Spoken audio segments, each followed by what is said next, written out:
പ്രവാസലോകത്തെ വാർത്തകൾ.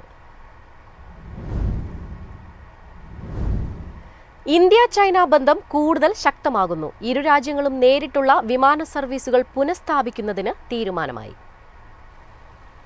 ഈ മാസം അവസാനത്തോടെ സർവീസുകൾ പുനഃസ്ഥാപിക്കുമെന്ന് ഇന്ത്യൻ വിദേശകാര്യ മന്ത്രാലയം അറിയിച്ചു. കഴിഞ്ഞ ഓഗസ്റ്റിൽ ഷാങ്ഹായ് കോ ഓപ്പറേഷൻ ഓർഗനൈസേഷൻ ഉച്ചകോടിയിൽ പ്രധാനമന്ത്രി നരേന്ദ്രമോദിയും ചൈനീസ് പ്രസിഡന്റ് ഷീ ജിൻപിങ്ങും കൂടിക്കാഴ്ച നടത്തിയിരുന്നു. ഇതിന് പിന്നാലെയാണ് നടപടി.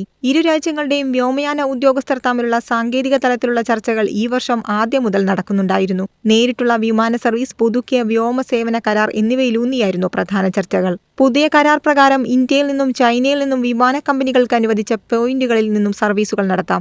നയതന്ത്ര സർവീസ് ആരംഭിച്ചതോടെ സർവീസ് നടത്താനുള്ള താൽപര്യം അറിയിച്ച് ഇൻഡിഗോ രംഗത്തെത്തിയിട്ടുണ്ട്.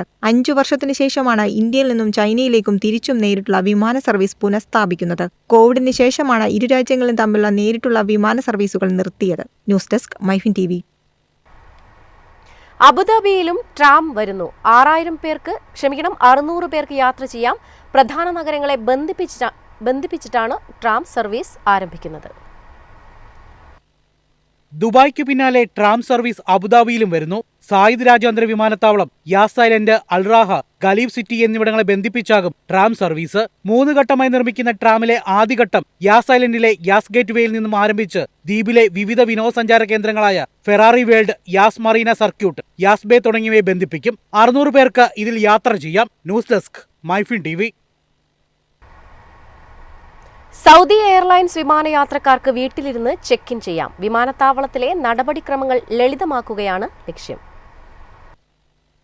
സൗദി അറേബ്യൻ എയർലൈൻസായ സൗദിയെയും പ്രമുഖ ഗ്രൗണ്ട് ഹാൻഡലിംഗ് കമ്പനിയായ സൗദി ഗ്രൗണ്ട് സർവീസ് കമ്പനിയും സംയുക്തമായി യാത്രക്കാർക്ക് താമസസ്ഥലത്ത് നിന്ന് തന്നെ ചെക്ക് ഇൻ ചെയ്യുന്നതിനും ബാഗേജുകൾ കൈപ്പറ്റുന്നതിനും സാധിക്കുന്ന സേവനം ആരംഭിച്ചു. ആഴ്ചയിൽ 7 ദിവസവും 24 മണിക്കൂർ സേവനം ലഭ്യമാകും. യാത്ര പുറപ്പെടുന്നതിന് 24 മണിക്കൂറിനും 6 മണിക്കൂറിനും ഇടയിലുള്ള സമയപരിധിക്കുള്ളിൽ അപേക്ഷകൾ സമർപ്പിക്കണം. യാത്രക്കാർക്ക് വെബ്സൈറ്റിലെ പ്രത്യേക ലിങ്ക് വഴി അപേക്ഷയുടെ നിലവിലെ സ്ഥിതി തത്സമയം അറിയാൻ കഴിയും. സേവനത്തിന്റെ ഓരോ ഘട്ടത്തിലും ഇമെയിൽ വഴിയുള്ള അറിയിപ്പുകൾ ലഭിക്കും. Booking confirmation page, booking management, digital check in, സൗദിയ sales ഓഫീസുകൾ, ട്രാവൽ ഏജന്റുമാർ എന്നിവയുൾപ്പെടെ നിരവധി പോയിന്റുകളിലൂടെ ഈ സേവനം ലഭ്യമാകും. News desk Myfin TV.